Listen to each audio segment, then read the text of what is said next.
That is a lithium ion battery. You know what those are. You've got those. If you have a phone, you have one. If you have tools that are cordless, you have lithium ion batteries. And these batteries have some very interesting properties to them. A couple of the interesting properties are, one, obvious. If you use it, it loses power. So the more you lose it, the more power drains from it, and eventually if you keep on using it, all the power will drain out of it. So what do? You put it on the charger, and when it sits on the charger, it soaks up some electricity and it recharges itself. But you're not supposed to leave it on the charger all the time, because if it's always charging, it loses the ability to charge all of the battery. So it kind of diminishes over time how much battery you can actually charge. What does that have to do with anything? Well, this week we're talking about God wanting, desiring, and offering to make you a new person by changing the way you think, giving you a new mind. This is how God transforms us, by changing the way we think. And when God says the word new, he means to take something that's broken or twisted or destroyed or demolished and rebuilding it into something that was better than before. And that process can be a very painful one when we're talking about renewing our mind or changing the way that we think. And so, interestingly enough, God has designed into our life some important seasons and some important times.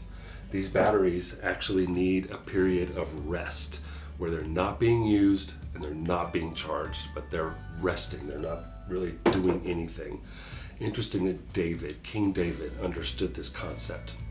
In many of his Psalms, he talks about God restoring his mind at night, or God refreshing him at night, or God giving him strength at night. Psalms chapter 4, verse 8, David says, "At the day's end, I'm ready for sound sleep, for you, O God, will put my life back together." David is saying, I know when I rest at night that there's some process that God does that restores my mind. He intuitively knew that sleep was a time for God to restore his mind. There's also another season, I'll talk about that in a second, but one of the things that you and I can do to help God in this process of changing the way we think is to think about sleep differently. That it is not just a time for our bodies to unplug and not be charging and not be being used, but it's a time for God to reset our brain, to put our life back together, as David said. So one of the things you can do to invite God into that process is to go to sleep at night, and before you fall asleep, just say a quick prayer. Take you 5 seconds. Just say, God, restore my mind while I sleep. Change the way I think while I sleep.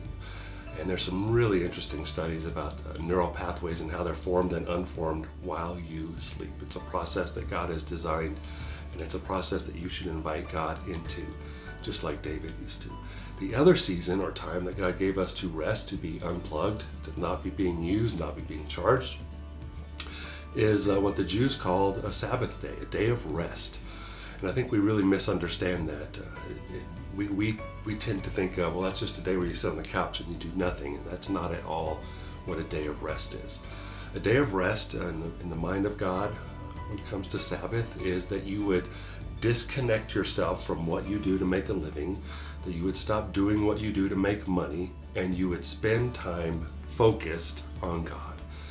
That not only would you stop working and stop making money, but that you would turn your life, turn yourself, turn your brain towards the things of God.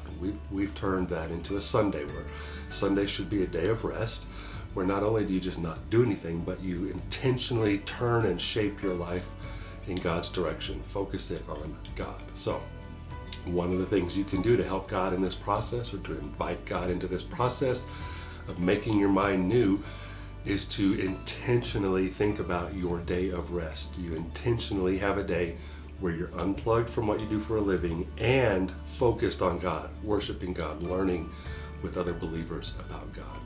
Those are the things that God will use to reshape, put your life back together, and change the way you think. This is how God wants to make you new, and so I hope you will invite him into that process by being intentional about your sleep and intentional about your Sabbath. See ya.